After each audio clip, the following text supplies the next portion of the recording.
nuestra clase vamos a abordar el tema de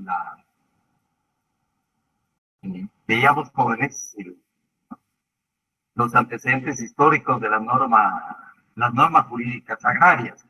No hablamos propiamente de derecho agrario, pero acá estamos hablando de estas normas jurídicas agrarias jóvenes que vienen a través de las cédulas reales emitidas precisamente por España. Así hablábamos en clase ya referente precisamente a, por favor, hablábamos en clase en relación a la organización, a la población, a la civilización maya, en otras palabras, a la época precolonial o precolombina. La información que se tienen, ahí hay varios autores que les comparto, jóvenes, Diego López, Diego de Landa, Luis Mendieta, Núñez, entre otros.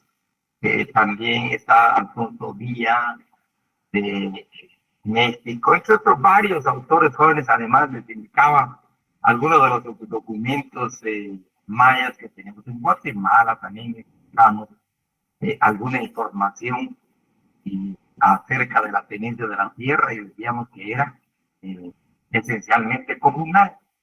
La forma de tenencia de la tierra comunal es uno de los más, creo que, autores que tuvo mayor cercanía con esta, no solamente la visión y la práctica de la tenencia comunal de la tierra. Al Bartolomé de las Casas, como escribe ahora el inicio del dominio español en las Indias occidentales.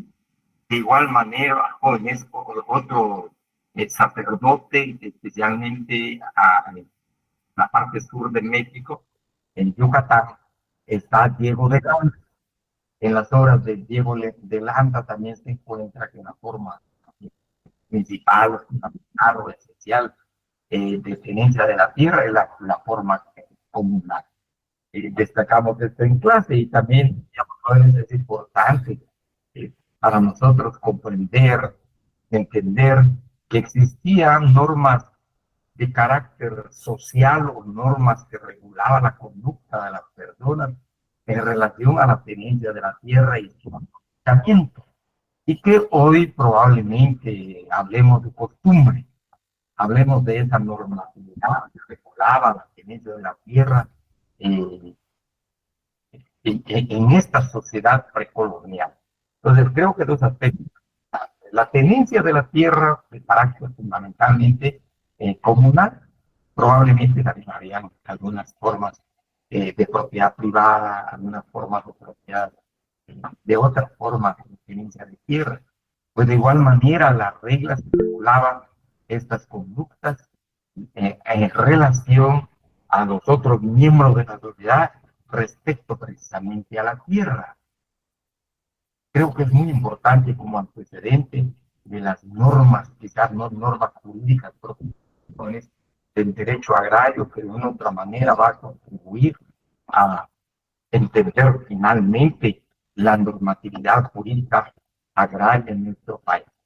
Luego de jóvenes encontramos, acá les decía Diego López Cogolludo, Diego de Landa, entre otros autores. Ustedes van a tener estas diapositivas. También hablábamos, pues, la importancia, jóvenes, una vez hecha la conquista, realizada la conquista, aparece, de esto ya hablamos en clase, Alejandro VI, el papa de aquel entonces, va a tener un protagonismo importante en cuanto a zanjar el problema que empezaba a surgir en Europa, a quién le pertenecía la tierra, especialmente en España. Hablamos si a España, si a Portugal o si a Italia, pero zanja el problema precisamente Alejandro VI mediante esta bula papal intercaetari, y se le entrega la tierra precisamente a España. En el caso nuestro, en Sudamérica, pues allá van a estar los portugueses. Y también hablamos, es una expresión ya, el principio que nos hace relación el profesor Severo Martínez, que vamos a hablar en breve, que también ya vimos en clase, pero para recordar, jóvenes, se da el despojo de los derechos de la tierra a los pueblos indígenas, el requerimiento de la justa guerra. Muy brevemente acá, jóvenes, pero importante es, por ejemplo, lo que es el repartimiento, lo que es la encomienda y la diferencia entre una y otra institución. Pues es jurídica y vamos a ver siempre de contenido eh, agrario y de naturaleza agraria. ¿No? Empecemos con la encomienda muy brevemente. La encomienda, jóvenes, es una institución jurídica, pues, emite mediante cédula real, que y se refiere a la entrega de tierra, perdón, a la entrega de personas, perdón, a la entrega de personas a un español que se le va a llamar encomendero. Puede ser conquistador o colonizador, ¿no? Se le va a encomendar a un grupo de personas, ya sea un grupo de pueblos, dos, tres pueblos, como pasó con Pedro de Alvarado, se le encomendaron varios pueblos de Zacatepeque, y pues él era el encomendero de estos pueblos, o bien un grupo de personas, ya que sean pueblos, con la finalidad o con la obligación de que el encomendero cristianice a esos pueblos, cristianice a esas personas que forman parte de su encomienda, e incluso que los defienda de su enemigo, así dice la cédula real. Se le entrega a tal grupo de personas para que cristianice ese grupo de personas, ¿ah? Y luego para que proteja a este grupo de personas de sus enemigos.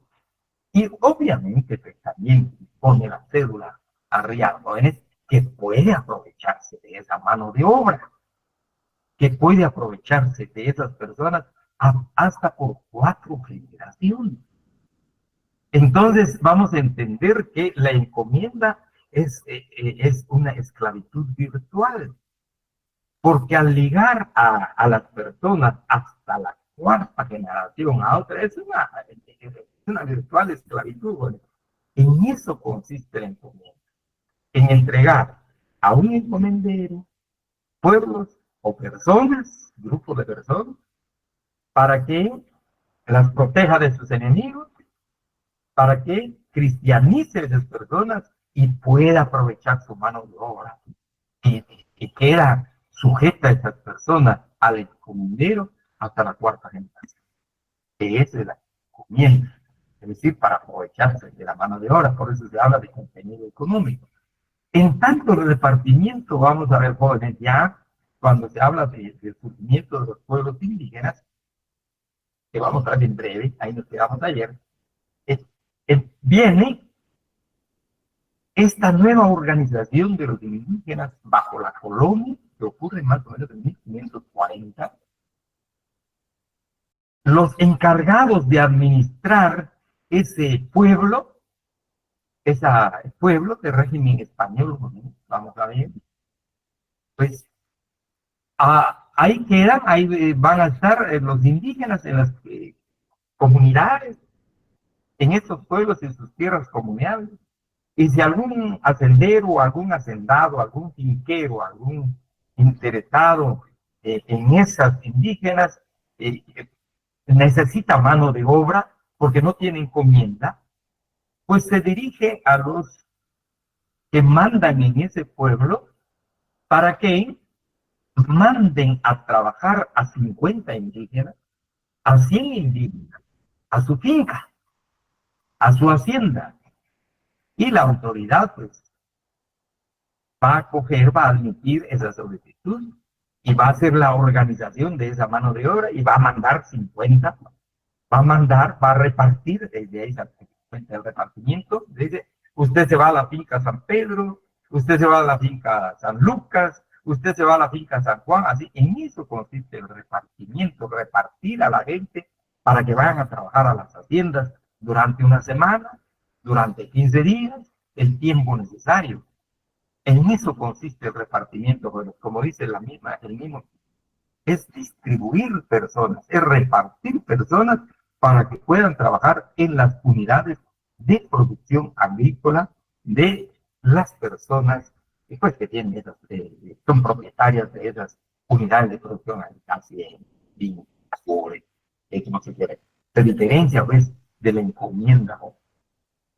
Así, entramos a ver ya pues el día de ayer, los principios, ya hablamos acá del principio del señorío, solo para recordar brevemente, jóvenes, el señorío implica pues, el rey de España, la corona de España, la monarquía española, como Estado, en representación del Estado español, monárquico, se convierte en dueño y señor de la tierra. En otras palabras, decíamos, lo que hace el Estado español es extender su territorio, es el territorio del Estado español, estas tierras gracias a la bula papal, a la entrega que ha hecho precisamente el Papa de estas tierras americanas, por un lado. Y por otro lado, el profesor nos decía, hay una versión positiva y una versión negativa. La positiva consiste en que el rey se convierte en dueño de las tierras. Vamos, señor, es territorio del Estado. Y la negativa se refiere a que únicamente el rey puede disponer de esas tierras y nadie más. Y nadie puede entrar a esas tierras sin autorización del rey, so pena de que se le proceda, se le abra proceso penal por el delito de usurpación. Entonces, tenemos esas dos vertientes. La tierra como aliciente, también ya hablamos acá, de la tierra como aliciente, pues la corona española les dice a los colonizadores o a los que quieren formar parte de esos colonizadores, pues para venir a América se les va a entregar tierra, se les va a dar un estímulo, se les va a dar un aliciente, y que consiste precisamente en la tierra. Pero vamos a ver, además de la tierra, está también la mano de obra gratuita. En eso consiste el segundo. Se entregan tierras, pues muchas veces en grandes cantidades, y aquí es donde se empieza a formar precisamente los latifundios. Muchos agarran más de la cuenta de lo que se había estipulado precisamente en las capitulaciones que se establece entre la monarquía y el colonizador.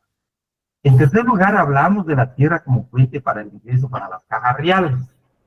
Pues la corona española realmente estaba recibiendo poco beneficio económico, únicamente el honor de saber que era la monarquía dueña de esas tierras, pero económicamente no le favorecía, razón por la cual en clase este principio consiste en que la corona española va a impulsar como un catastro, decir, señores, vamos a ver quiénes tienen tierra y qué cantidad de tierra. Y si se pasaron de la medida, devuelvan esas tierras. Y si no las quieren devolver, pues muy bien, lleguemos a un arreglo. Por favor, recuerden la palabra composición. Llegan a componen algo, llega a un arreglo. Entonces aparece la figura jurídica de la composición. Ah, muy bien, compongamos esto, pues arreglemos esto. Y le vamos a pagar, probablemente no el precio, ¿verdad? Pero le vamos a pagar y nos quedamos con la tierra. Entonces, en eso, pues, ingresan, ese dinero ingresa a las cajas reales. Y por otro lado, también se hizo el intento de implantar el impuesto territorial, para que también la corona pudiera favorecerse de estas tierras que ya se habían tomado por parte de los colonizadores. Y entramos ahora a ver, eso es decir, nos quedamos acá en este tercero, estamos ya al cuarto principio, la preservación de las tierras comunales de India. Aquí va a tener un papel importante y muy destacado, jóvenes, Fray Bartolomé de las Casas, entre otros sacerdotes, también Juan Victoria, entre otros, pero principalmente Fray Bartolomé de las Casas informa es como asesor de la corona española en América, siendo sacerdote, siendo cura, pues va a informarle cómo está la situación, qué está sucediendo en América, cómo se debe mantener el dominio en las tierras conquistadas, y formula sus 30 tesis jurídicas. Fray Bartolomé formula sus 30 tesis jurídicas más o menos por el año de 1400, 1548 y informa al rey, fíjense que aquí se está terminando, se está extinguiendo, se está acabando la mano de obra indígena, porque está siendo explotada, pero al extremo. En algunos casos están siendo sometidos a buscar oro. Y realmente el trabajo no es de ellos. Ellos no tienen la tradición de búsqueda de oro, mala agricultura. Y muchas veces los someten a estos trabajos rigurosos y algunos, los más fuertes, aguantan hasta 45 días y ya no les fallecen y mueren y fallecen. Por favor, haga algo, ya que los colonizadores realmente no vinieron a trabajar la tierra, ellos vienen a ordenar cómo se trabaja la tierra, gracias a la mano de obra indígena. Así que, pero si seguimos a este ritmo de exterminio o de muerte de las personas, además de las enfermedades que vinieron del otro lado del mundo, como el cólera, también nos está acabando, nos está terminando y otras enfermedades. Así que hay que hacer algo, hay que rescatar a esta gente si se quiere mantener todavía el dominio de la colonia. Acogiendo estas sugerencias de Fray Bartolomé de las Casas, la corona española en 1940 emite las denominadas leyes nuevas. Si quieren, hagan las anotaciones, jóvenes. Algunas cosas no aparecen precisamente en el documento del profesor Rivera Martínez, algunas, casi la mayoría.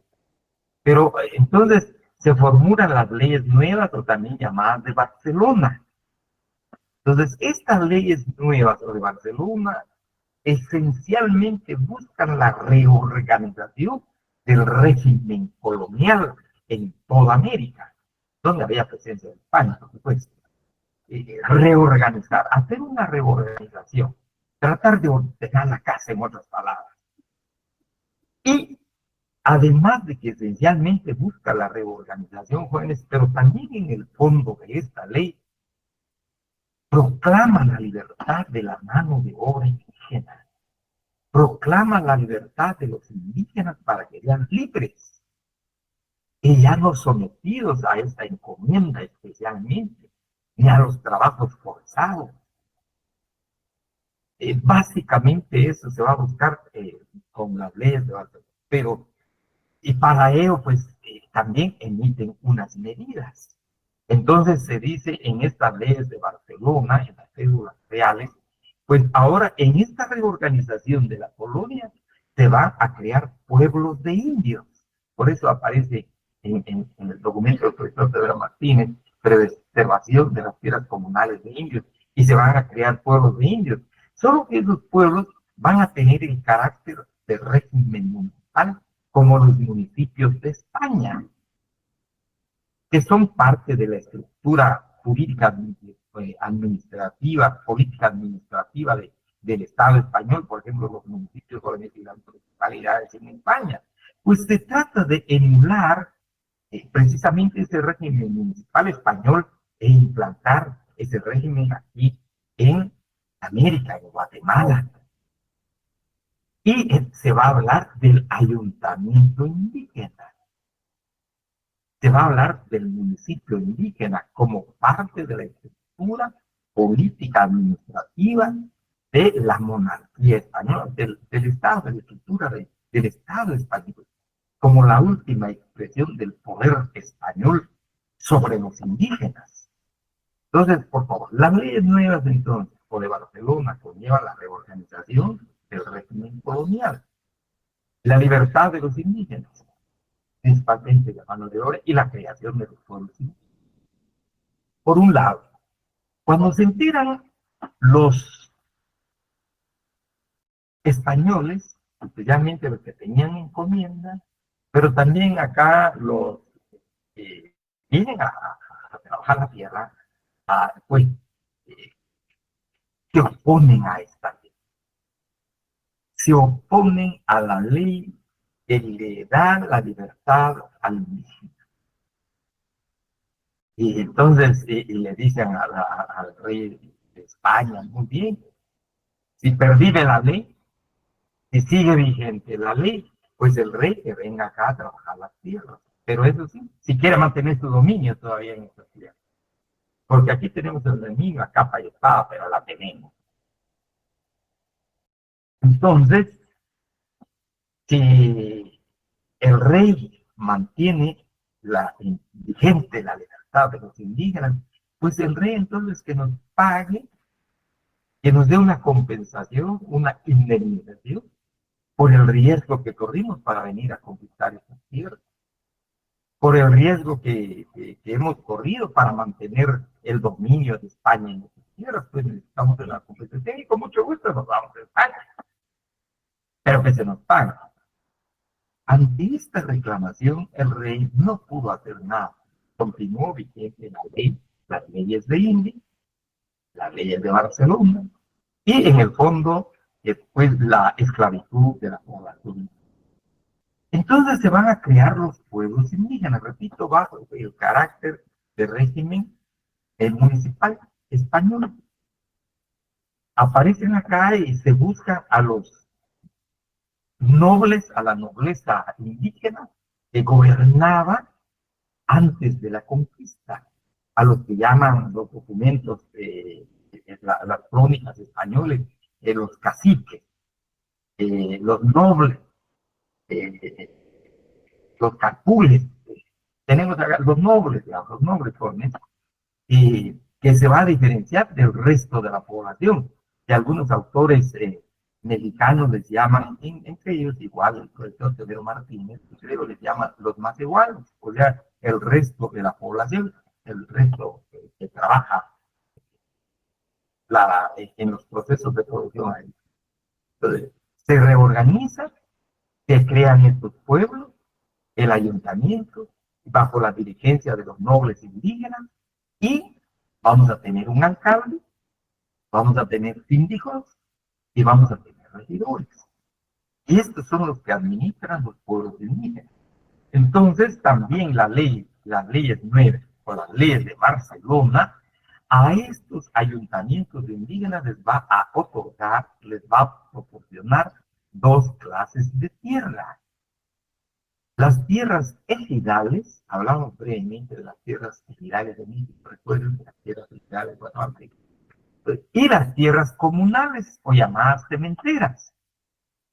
Y la diferencia está en esto, que las tierras ejidales están cerca del área urbana, muy próxima al área urbana, y que es de carácter comunal igual, es de carácter comunal, adscrita al ayuntamiento indígena, y va a ser precisamente para el trabajo de ganado, de pasto, la siembra de pasto, pero especialmente para la obtención de leña para toda la comunidad. La comunidad puede llegar sin ningún problema a trabajar en esos terrenos comunales que los tejidos, no muy extensos.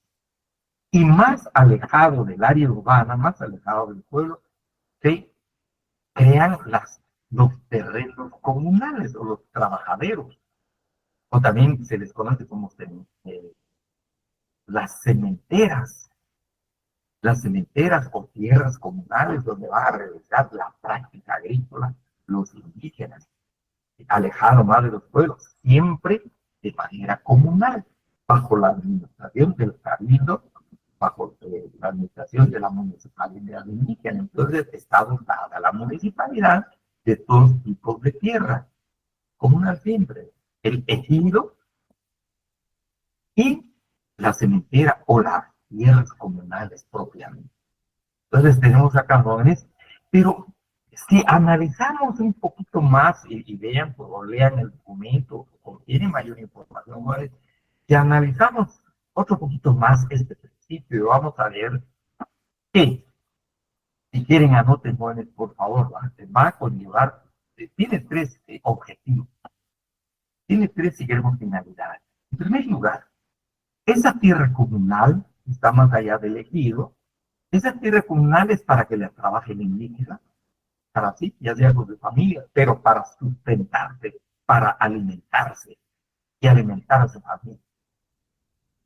Muy bien, aquí la comunidad, aquí está, ¿dónde quiere trabajar? Aquí a buscar, pero es para que trabaje esa tierra para que obtenga sus alimentos y para que obtenga los alimentos de su familia.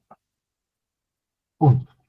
Dos, también al crear estos terrenos comunales, la corona española dispuso que los indígenas que estaban en estos pueblos y que trabajaban y se beneficiaban de los terrenos comunales se convirtieran en tributarios del rey. En tributarios del rey. ¿Y en qué consistía ser tributario del rey?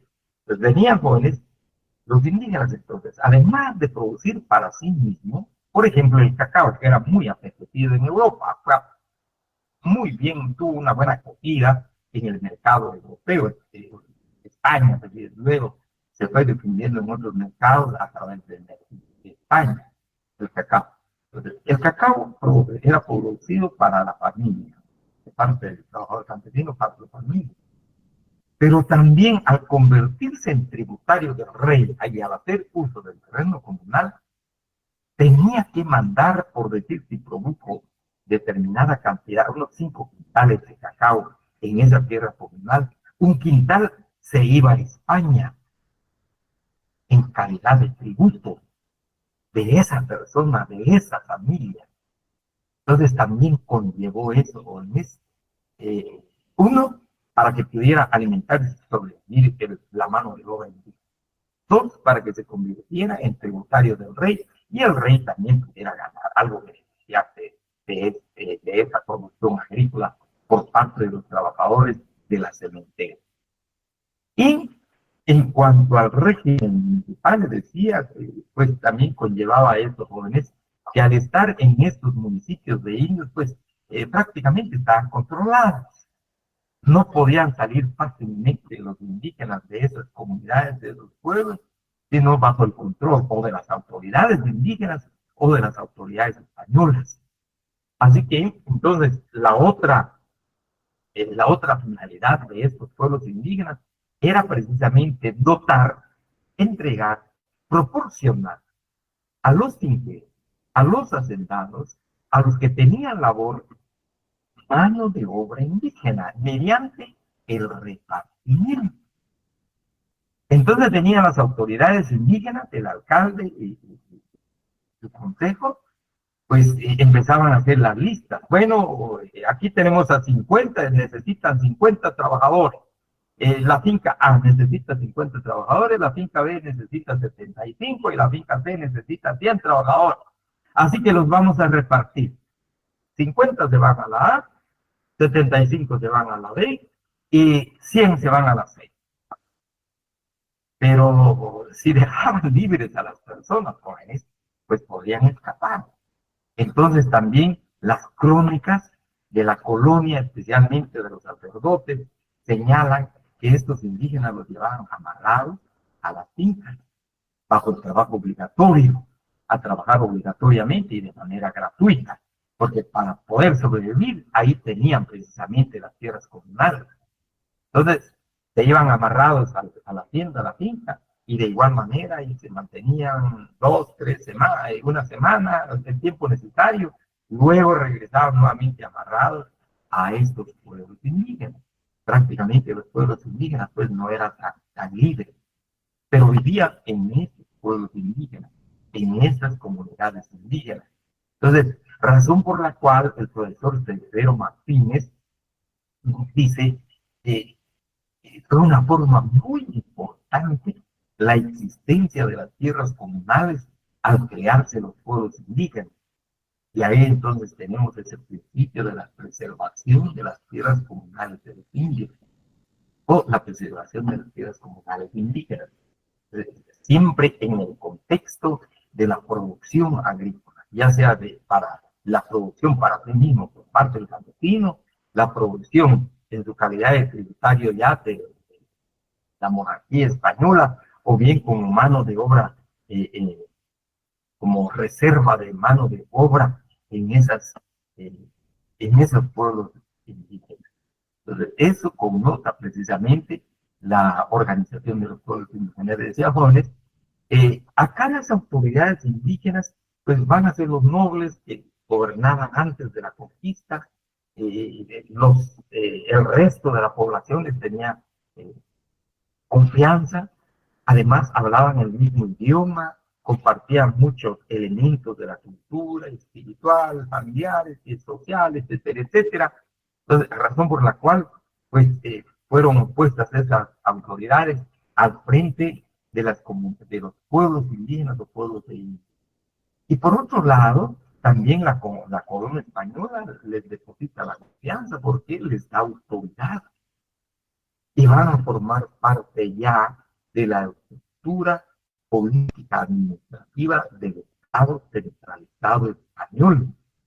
Estas municipalidades pues quedan supeditadas al gobernador departamental o al gobernador que era autoridad española. De igual manera las audiencias en esa jerarquía administrativa y finalmente el rey. Entonces, acá cumplía un papel, como nos dice la historia y las crónicas jóvenes de estas autoridades indígenas, un papel como de bisagra entre los indígenas, por decir así, entre su gente y entre la autoridad española. Pero cuando los tributos eran muy fuertes, se recargaban, se aumentaba, la población se levantaba, había levantamientos o motines, de los cuales también habla el profesor Sergio Martínez. Y en estos amotinamientos, pues, quienes ponían primero su autoridad, o como decimos coloquialmente, quienes ponían la cara de primero, eran precisamente las autoridades indígenas. Unos casos, algunas autoridades indígenas, pues se vieron lastimados físicamente, porque ya cuando la gente está amotinada, pues realmente a veces llega a grados de violencia. Entonces, era el papel precisamente de las autoridades indígenas al frente de los ayuntamientos o pueblos indígenas del régimen colonial español. Sí, Walter, si fuera tan amable. Diga, Walter. Gracias, licenciado. Solamente una inquietud que me surge. Diga, por favor. Estos repartimientos de tierras se dio en todo el territorio. Bueno, en ese tiempo no era Guatemala, era la colonia, me imagino yo, o Centroamérica como un solo país. Pero, por ejemplo, en el área oriente del país, ¿no hay mucho resabio de eso? ¿O era más en el occidente? Le pregunto por las costumbres y la forma de organización de los pueblos, ¿verdad?, que actualmente existe. O sea, es como más evidente en esa parte que en la parte, por ejemplo, Jutiapa, Zacapa, es menos, como hay menos resabios de eso. Por eso es la pregunta. Ajá. Gracias. Fíjese que casi en todo el país, por ejemplo, en las comunidades de Jalapa, creo que San Carlos Azatate, la comunidad de, no fue el nombre ahorita, pero tenemos esa presencia, igual San Martín, oh, se me fue el nombre exactamente, pero por ejemplo, los, los es una comunidad Pocomán que tienen tierras comunales, igual en el caso de Chiquimula, Pocotán, Camotán, lo único no es muy visible. Se ha estudiado poco, por ejemplo, se ha visibilizado hoy día el caso de los de Jocotán, especialmente, y los Chortí, que van a cubrir esa parte de Chiquimula y de Honduras. Sí, también se daba esto donde había presencia indígena, y los famosos Xalapán, perdón, Xalapán, en el caso de Jalapa, hay terrenos comunales. Se han hecho estudios de terrenos comunales en estos lugares y aún existe todavía. Lo único, pues no se ha visibilizado mucho, incluso poco estudio ha habido al respecto. Quisiera agregarles, aprovechando su pregunta, por ejemplo, un austriaco vino a vivir entre los chortí de Jocotán y obtuvo una información muy valiosa, especialmente en el tema de la espiritualidad de los chortí, pero también atisbos de tenencia comunal de la tierra. Y sí hay presencia, lo único no muy visible. Por ejemplo, algo de lo que no se oía mucho y hoy ha resaltado jóvenes, a partir de los acuerdos de paz, por ejemplo, los incas, por aquí, por Santa Rosa, en el departamento de Santa Rosa. Entonces, no, como usted dice, casi no es visible, pero sí hay presencia, y casi en todo el territorio nacional. De igual manera, se ha hablado muy poco, por ejemplo, el caso de Escuintla, de igual, ahora ha ido destacándose la presencia, sus chiquepeques igual, los cachiqueles y los chiques en esa parte, en Retauleu igual, con eso, casi en todo el territorio nacional también. No sé si le respondo la pregunta. Sí, sí, sí comprendo que sí era en todo el territorio, era una organización general, ¿verdad? Para todo. Así es, donde había Ajá. presencia. Sí, por ejemplo, en Costa Rica dicen que los pueblos originales como que ahí sí fueron como terminados, a diferencia de los otros países centroamericanos o algo así es como una lectura general que se da, ¿verdad? Ajá. Pero no sé qué tanto sea cierto o hasta dónde. Sí, brevemente, Walter, una aclaración. Luego le doy la mano a David. Por favor, luego le doy la mano, perdón, la palabra. Walter, tuvimos el honor de estar en Costa Rica y sí hay presencia indígena.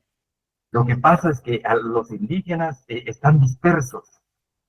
Por ejemplo, hay una parte indígena que se desplaza entre Panamá y Costa Rica. Hay, lo único, no sé por qué razón, ¿verdad? Pero realmente Costa Rica sí se ha distinguido pues por su proceso de desarrollo económico social, realmente eh, se ha distinguido. Incluso se ha ido perdiendo un poco ahora, lamentablemente, pero Costa Rica no había delincuencia como hoy desafortunadamente, pero sí hay, Walter, hay presencia, están los bribri, por ejemplo, hay varios grupos indígenas. Lo único, quizás no están muy visibilizados, igual Panamá, Chile, Costa Rica, Nicaragua, Honduras, igual Salvador, casi en toda América.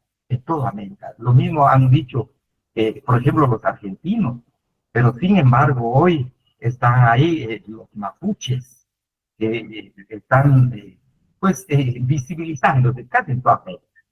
Gracias, Walter. David, por favor, si fuera tan amable. Sí, David. Buenas noches, licenciado. Buenas noches, David. ¿Me Buenas noches. escucha? Sí, Creo muy bien, David. respondiendo a la pregunta ok, respondiendo a la pregunta del compañero, en parte tiene razón porque hay lugares en los cuales no es muy visible la raza indígena, ¿verdad? Sin embargo, creo yo de que hay mucho mestizaje en esas áreas, ¿verdad? En las partes como por ejemplo de las Verapaces es muy evidente aún la pobreza que existe gracias a la invasión o a la conquista que hubo en su momento, ¿verdad? Cómo toda esta población indígena era excluida y era tratada como esclava, porque inclusive en Cobán es la ciudad del rey Carlos V. Entonces, en muchos de esos lugares eran tierras realengas y después de que terminó el colonialismo, estas personas, ¿verdad? O los mestizos se dieron también terrenos a otros países para que los explotaran y así continuó la explotación hasta la época de Jorge Ubico. Gracias, David. Muy amable. Muchas gracias. Pues gracias por sus preguntas, Walter. Creo que era Juan Carlos, David. Gracias por las acotaciones. Pero yo creo que principalmente, como les decía, la idea fundamental que subyace en este principio de preservación de las tierras comunales son esos tres que les decía, básicamente desde el punto de vista del aprovechamiento de la tierra. Aprovechamiento individual en ese terreno comunal por parte de la familia para subsistir. Dos, también la producción tenía que favorecerse algo al rey y se les dio la condición jurídica de tributarios del rey. Y tres, como reservorio de mano de obra, obviamente gratuita. Entonces, a eso fundamentalmente creo que se ciñe en lo relacionado al principio de las tierras comunales. Lo único que se agregaba jóvenes, pues de que tomó la forma de municipio. de carácter español, ¿verdad? Entonces tenía un presidente, tenía, perdón, alcalde, tenía los síndicos y los concejales, y había una rotación del poder cada año, y razón por la cual hoy día todavía existen algunas municipalidades indígenas y los fungen como autoridades de estas municipalidades, las autoridades ancestrales, todos los comunales. Pero creo que la idea esencial acá es en relación a la normatividad jurídica agraria. Y obviamente la explotación de la tierra, la agricultura. Y aquí ya empieza al crearse los tejidos, ya empieza la ganadería para aprovechar también esas tierras para la actividad ganadera. Y aquí está ausente todavía la silvicultura. Luego, 5, el otro principio creo que importante dentro de esta política agraria colonial, y veamos, jóvenes, por favor, yo creo que al hablar de la política y sobre todo los principios de la política agraria colonial, ¿qué conllevaba precisamente el reinado? ¿Qué era la intención? Pues desarrollar estas tierras. Si ya eran del Estado español, pues ¿para dónde, verdad? Y el principio del señorío. Y había que trabajarla. Y luego viene la tierra como aliciente, entrega de tierras y mano de obra. Había que trabajar y aprovechar esas tierras. Hablamos del derecho agrario. Y le interesa la producción de la tierra, el trabajo y la utilización de la tierra. Luego el aprovechamiento, decíamos acá, también por parte de la corona española, de igual manera en ese principio. Y el quinto, pues a raíz de la relación que hubo entre varón español y mujer indígena, pues apareció una nueva población. En el caso de acá de América, pues aparece la población mestiza, o también más conocida, digamos, como la población ladina. ¿Y por qué el profesor Severo Martínez nos habla de bloqueo agrario de los mestizos como principio? Y va hacia estos jóvenes, incluso en el documento es muy breve, y de igual manera trataré de ser breve. Pero vean, jóvenes, entonces, al surgir una nueva población, que no era propiamente española, pero tampoco indígena, sin embargo, lleva los rasgos de españoles y de indígenas. Entonces hay una discusión desde el punto de vista de la explotación agraria, desde el punto de vista de la explotación agrícola y especialmente desde la perspectiva de la mano de obra. ¿Qué va a suceder con esa población que se vio y ya crecieron y ya son mayores de edad? ¿Se les da el estatus de indígena? ¿Se les considera indígena? Había un gran debate teológico, igual, político, jurídico en España y moral. Moral. Bueno, se les va a dar la misma condición jurídica, el mismo estatus jurídico desde la perspectiva del trabajo agrícola de indígena. Si se les da ese estatus jurídico de indígenas, pues van a ir al trabajo obligatorio, no a España. Y van a caer en la encomienda, en consecuencia esclavos. También van a ser esclavos. Sin embargo, si no se les da ese estatus jurídico de indígenas, pues van a ser libres como los españoles conquistadores. No se les va a someter a trabajo obligatorio como a los españoles. Pero entonces dice, pero tampoco van a decir. Entonces está esa gran, vean pobres, esa gran discusión jurídica, ese debate jurídico teológico. Luego los sacerdotes, todos somos hijos de Dios, sí, pero los indígenas son esclavos. Son hijos de Dios, pero esclavos. Sí, pero, y esa gran discusión, pero jurídicamente, moralmente, es que eso es inmoral. Jesús dijo que no. ¿Por qué someter un hombre a otro hombre? Ese gran debate. Al final, entonces, la conclusión de estos debates jóvenes libres. No es posible someterlos a esclavitud, no es posible someterlos a la encomienda, y menos obligarlos al trabajo. al famoso trabajo forzado, pues quedaron libres. Y fue creciendo la población mestiza, la población nadie. Y vivían en las haciendas como trabajadores, se les pagaba poco. Incluso el profesor Severo Martínez, lean el librito, jóvenes, habla de ranchería de ladinos. Pues ahí vivían, fueron formando sus comunidades afines, porque no podían entrar a los pueblos indígenas. Había prohibición por parte de la corona española. Los sacerdotes sí podían entrar.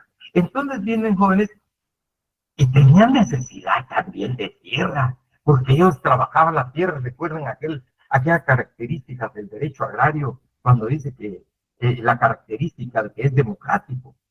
El que trabaja la tierra debe ser de él en la tierra. Entonces dice, bueno, nosotros trabajamos la tierra. ¿Y por qué no le pedimos al rey que nos dé tierra? ¿Por qué a los indígenas sí les dio? ¿Por qué? ¿Y por qué están dando tierra también a los españoles? Si quieren, a nuestra pariente. ¿Por qué? Y empiezan las solicitudes, empiezan los pedidos, empiezan esos pedidos a la corona española. Pero la corona española no se pronunció al respecto. No les entregó tierra. Razón por la cual el profesor interpreta y modela esa acción de la corona española como un principio de la política agraria colonial al formular el principio del bloqueo agrario ficticio. Digo, no hay que darles tierras, porque tampoco van a ser nuestros tributarios, porque son libres y van a hacer lo que mejor pueden hacer. Y donde quieran hacer, se pueden trasladar en cualquier lado los indígenas, ¿no? Si se van a las haciendas amarradas, no, bien, pero tampoco se les va a entregar tierra, que van a trabajar a las tierras de los hacenderos, de los pesqueros. Ahí se necesita hermanos de obra, y que vean cómo se acomodan ahí. A eso pues formula o se refiere el profesor Severo Martínez al decir el bloqueo agrario de los mestizos. La colonia no les fue dotando de tierra como a los pueblos indígenas, porque se necesitaba de mano de obra en estas comunidades de producción agrícola. Entonces, esa disposición jóvenes y la política que realmente, pues, de una u otra manera, vino en una norma legal, o sencillamente, como dice el profesor Pedro Martínez, dejó hacer y dejó pasar la corona española. Y de ahí entonces la formulación de este principio, el bloqueo agrario de los mestizos.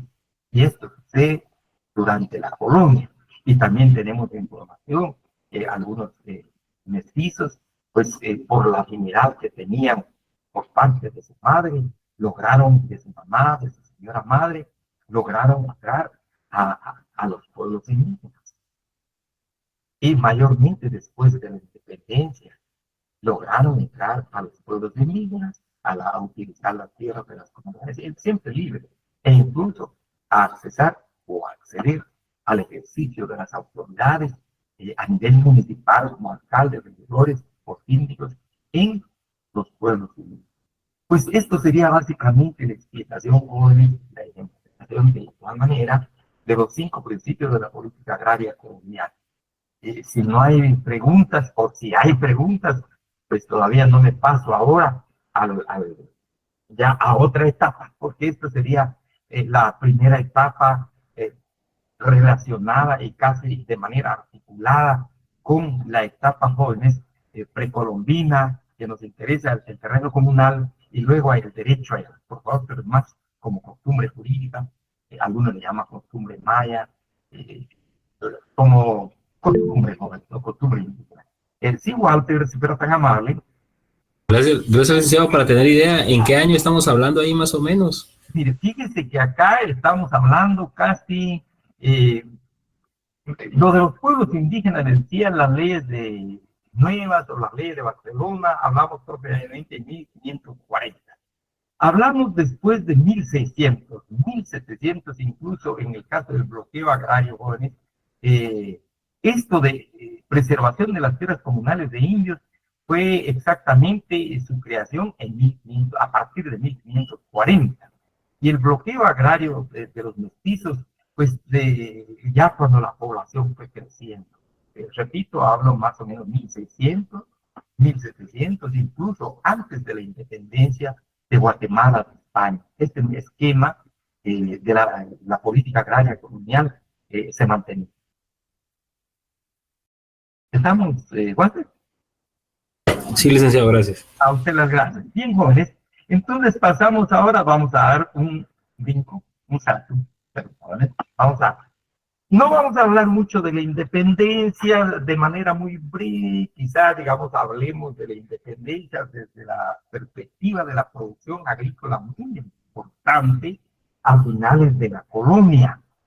Aparece ahí un poquito antes de la colonia, finales de la colonia.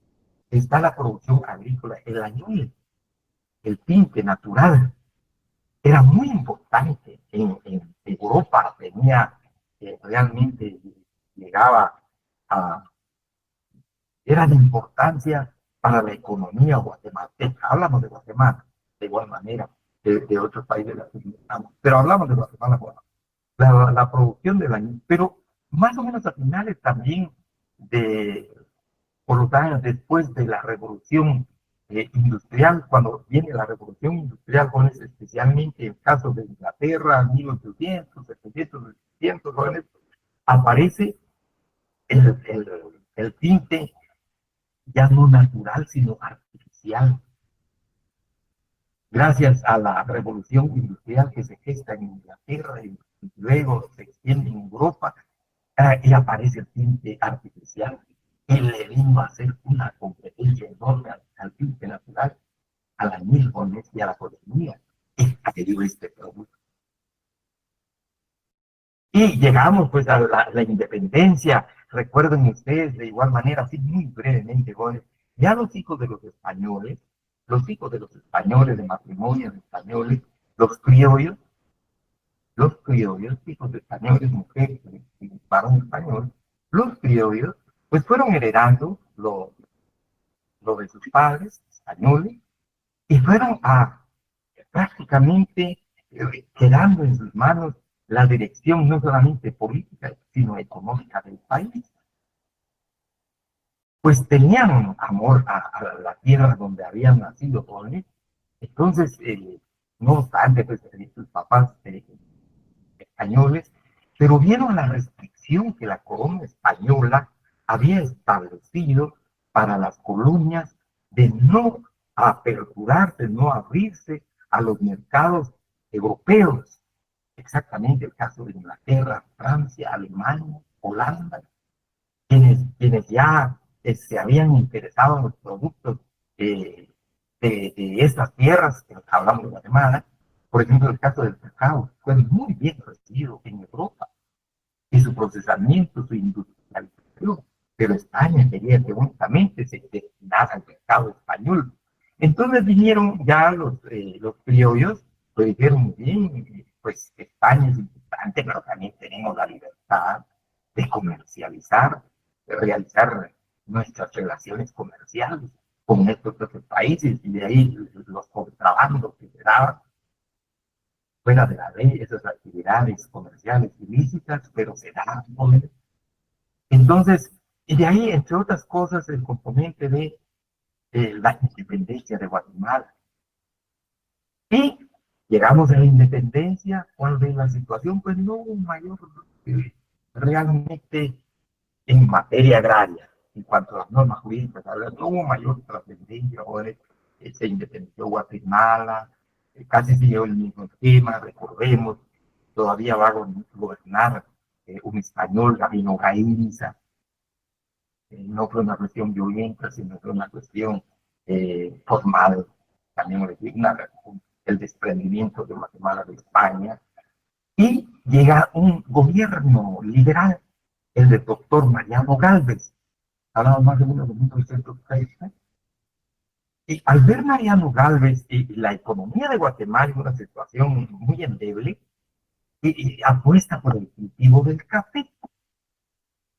trata de introducir el cultivo del café en Guatemala como una posible alternativa de fortalecer la economía agrícola y la economía general del café, en el sentido de que Guatemala era un país agrícola.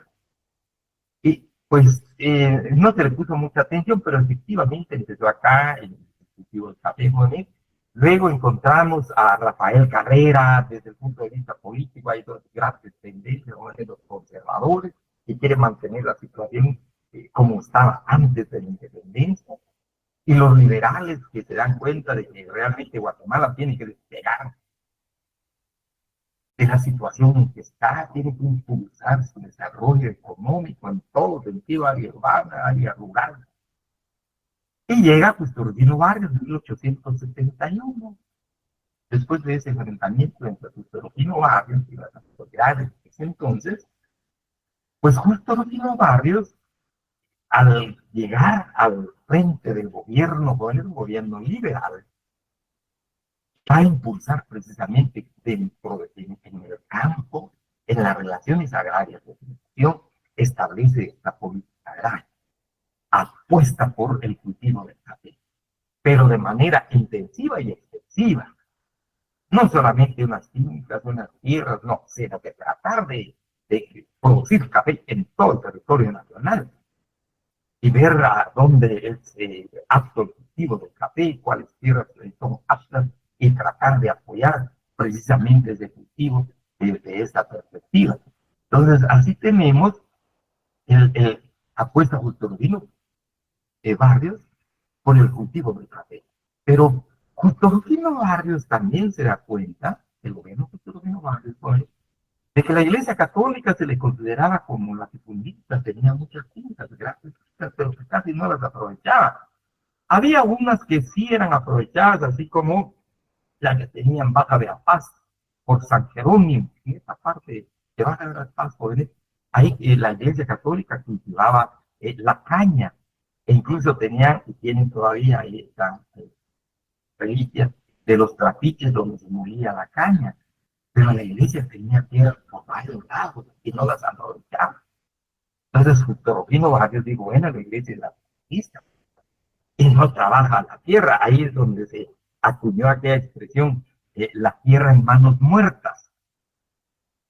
Pero también se dio cuenta Rufino Barrios de que había muchas entidades benéficas que les había entregado tierras a la corona porque se encargaban de los niños huérfanos o aquellos niños cuyas madres indígenas preferían que se quedaran en los orfanatos, porque si se los llevaban a las unidades de producción agrícola, es casi seguro, jóvenes, que a sus hijos los ponían a trabajar de manera obligatoria. Entonces, en la corona les dio de tierra. Y especialmente el caso de las tierras de las comunidades indígenas. No los ejidos, sino las tierras comunales de las cuales hablamos brevemente, donde va a producir el trabajador agrícola sus alimentos, donde se convierte precisamente en tributario de la corona española y luego como un lugar de reservorio de mano de obra que se trasladan a las haciendas, mano de obra gratuita. Entonces, Justorino Barrios dice, no, las comunidades indígenas en esas tierras, como ahora ya no trabajan obligatoriamente, pues vino la independencia de Guatemala, pero solo producen maíz. El maíz no nos va a sacar adelante. El frijol tampoco nos va a sacar adelante. Menos las calabazas y menos la producción que se tienen en esas comunidades, en esas tierras comunales. Entonces hay que expropiarlas. Hay que expropiarlas. Por favor, recuerden, tierras de la iglesia, pues no va. Las tierras de las entidades de Neye y las tierras comunales de las comunidades.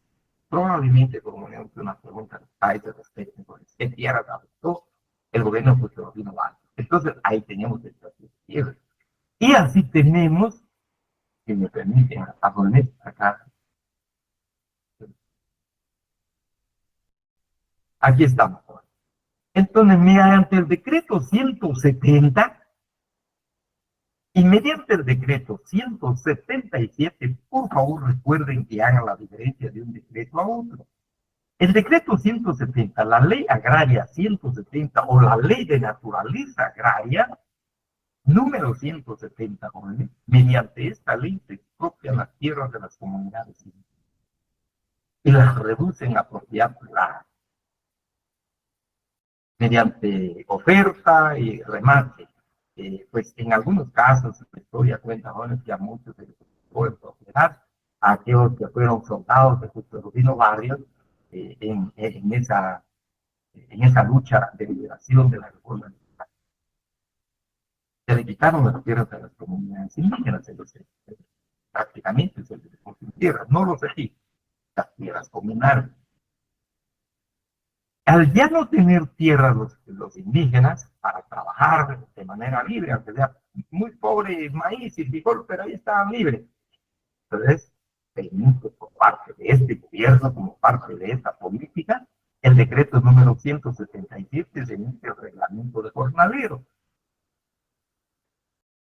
en 1887. Y en esencia, como se indica acá, jóvenes, consagra el trabajo forzado y gratuito gratuito de la mano de obra indígena, que ya no tenía tierra. Quedaron algunas, como hemos hablado de algunas parcialidades, de algunas tierras, pocas. Pues ya sin tierra tenían que ir a trabajar a las producciones, a las plantaciones. El producto agrícola que vino a sustituir la gana cochinilla, natural, que ya no, realmente ya no tenía mercado, ya no tenía mercado, era mínimo lo que se.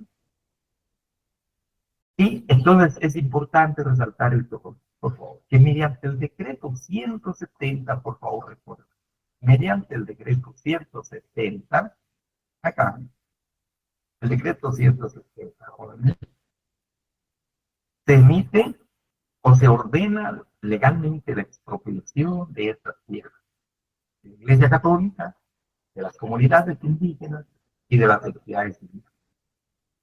Y en tanto que mediante el decreto 177, vamos a hacer esta diferencia, se va a ordenar que los indígenas vayan a trabajar de manera forzada y gratuita a las unidades de plantación de café.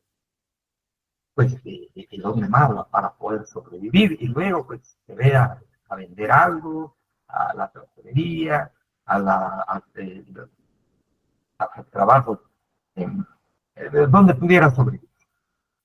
Pero hay una historia, nos relata el profesor Roberto Martínez Jóvenes, en la patria del criollo, en algunos casos, él pudo apreciar de que también acá a la mano de obra indígena se le conducía a las unidades de plantación del café, también como se hacía durante la colonia, amarrados para que no pudieran escapar. Entonces, y esta es una de las características también que dice el profesor Pedro Martínez, el concepto indio, el trabajo forzado y gratuito. Acá. Y esto forma parte de la política agraria, precisamente, del régimen de Justo Rufino Barrios. Y adicional a esto, aunque ya no es meramente agrario, pero consubstancial, cuando hablamos del contenido del derecho agrario, también se habla, recuerden por favor, de la infraestructura, para poder sacar el producto de la unidad de plantación, donde está precisamente, donde se elabora el producto, se cosecha, y luego el traslado al mercado. También Justo Rufino Barrios emitió el decreto, acá este decreto 222, el decreto 222, que se conoce como ley de vialidad, pues también obligar a la mano indígena a aperturar carreteras. Se hacía por turnos, una vez que habían trabajado en las unidades de plantación agrícola, el café especialmente, y otras unidades, no solamente el café. Recordemos también se introduce un poquito más tardío el trabajo del algodón, pero una vez realizado este trabajo, entonces también había una orden para poder ir a abrir carretera, como decimos coloquialmente, a puro pulmón. No había infraestructura y que es absolutamente necesario para sacar los productos y luego su colocación en el mercado, ya sea nacional o en su exportación. Entonces, esto es lo que ocurre precisamente eh, bajo el régimen de Justo Rufino Vargas. Brevemente, por favor, entonces. Interesa saber que la política agraria impulsada por Justo Rufino Vargas es apostar por la producción del café. Y efectivamente va a lograr esto. Aparte, agrego esto, por aparte un poco de aspecto agrícola. También en cuanto al desarrollo urbano, pues Justo Rufino Vargas va a apostar por el desarrollo urbano. Recuerden ustedes, bueno, la creación de bancos, la relación comercial con los Estados Unidos, el comercio con los Estados Unidos, la infraestructura de los Estados Unidos y varias otras medidas que adoptó este gobierno liberal con la finalidad. Desde ese entonces, jóvenes, se ha hablado de la modernización del país. Y esto, pues, repito, infraestructura incluso a nivel urbano, jóvenes, por parte de Justo Rufino Vargas, pero nos interesa más lo agrario, entonces encontramos, pues, adopta estas medidas expropiatorias de tierras de la iglesia, ciudades benéficas, comunidades indígenas. Luego, se realiza en cuanto a expropiación de tierras mediante el decreto 170. Y en cuanto a la mano de obra, implantar nuevamente, como pasaba bajo el régimen de la colonia, el trabajo forzado y gratuito de la mano de obra indígena, se establece, se instituye nuevamente mediante el decreto número 170 para trabajar en las plantaciones del café, y aquí también aparece nuevamente la figura del repartimiento.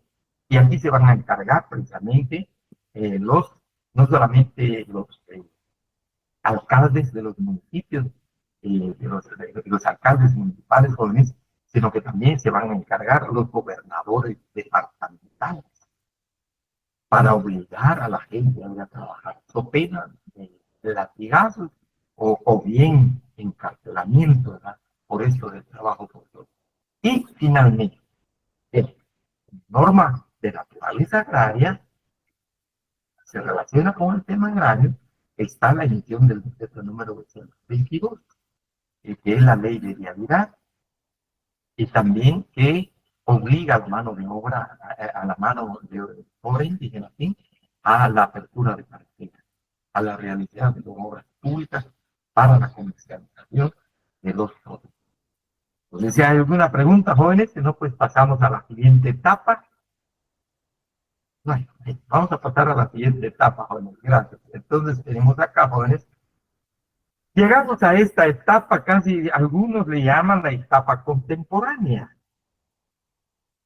Prácticamente más o menos acá tenemos una noción un poquito más próxima, una idea más próxima, jóvenes, casi forma parte de nuestro tiempo, de esta generación, de ustedes igual. Entonces, por eso se habla de esta etapa contemporánea. Y luego, finalmente, vamos a hablar de la etapa actual, si queremos.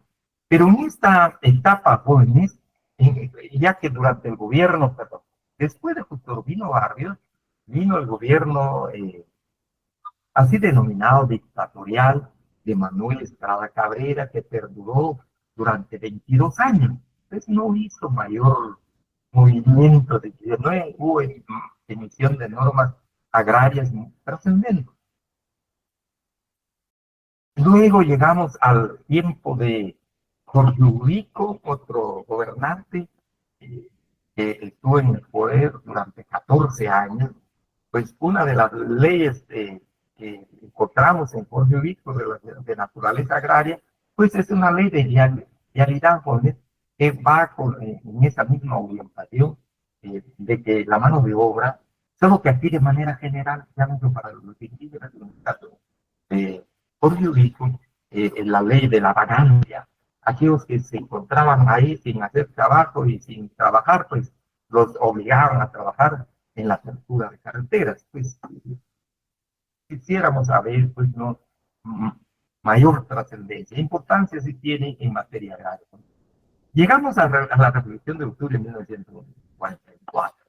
Pues hay movimiento en contra del gobierno de Jorge Urico.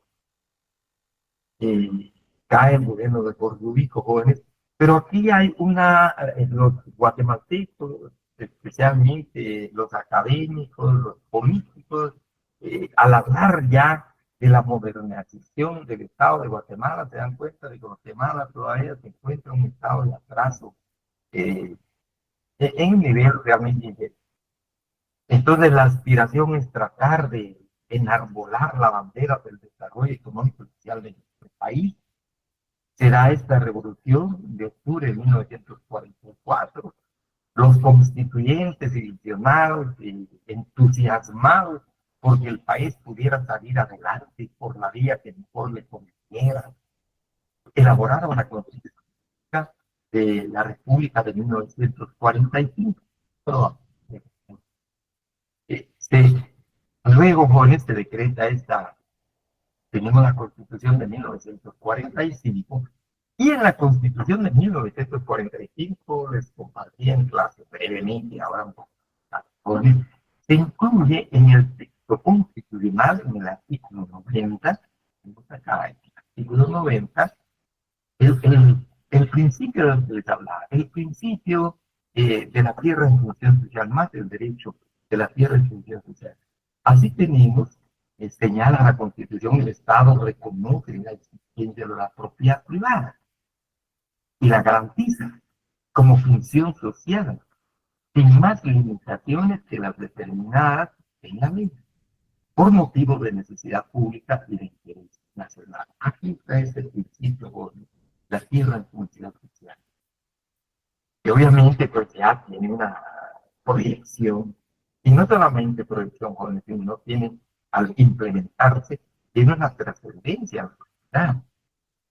Luego, en el artículo 91, también de manera expresa, de manera taxativa, jóvenes, tenemos que eran prohibidos los latifundios, o sea, que hay grandes excepciones de tierras. Incluso en el decreto 900 nos va a indicar qué se considera por latifundio, qué extensión se considera como latifundio, como tierra, pues, como latifundio. Entonces quedan prohibidos los latifundios. La ley los califica y consignará las medidas necesarias para su desaparición en el texto constitucional.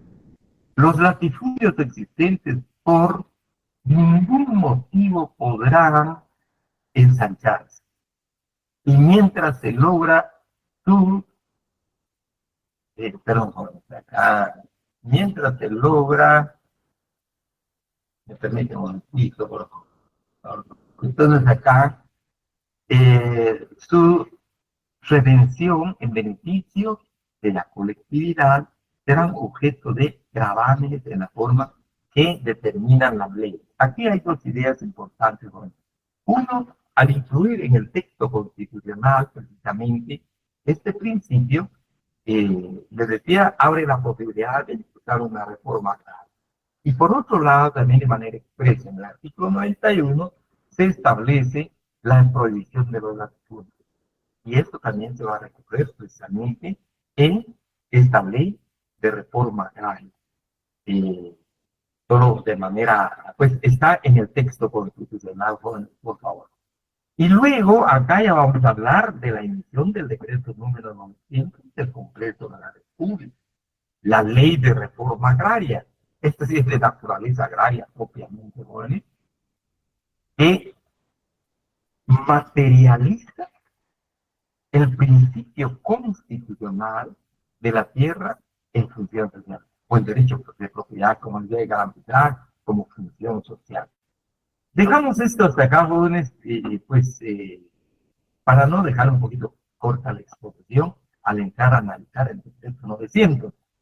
Nos queda poco, solo quisiera hacerles ver. Si me permiten, por favor, jóvenes, los compañeros, les voy a compartir estas 13 diapositivas, llegando a la época, llamémosle así, moderna, jóvenes, en materia agraria, y esa pues va a ser la historia de las normas jurídicas agrarias en Guatemala. Y no estamos hablando de derecho agrario por las razones que ya vimos en relación al derecho agrario moderno. Muy bien, jóvenes, si no hay preguntas, pues aquí les agradezco mucho.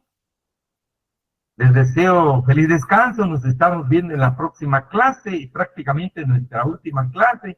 Les voy a dar un breve lineamiento sobre nuestro examen final el día viernes. Gracias, jóvenes.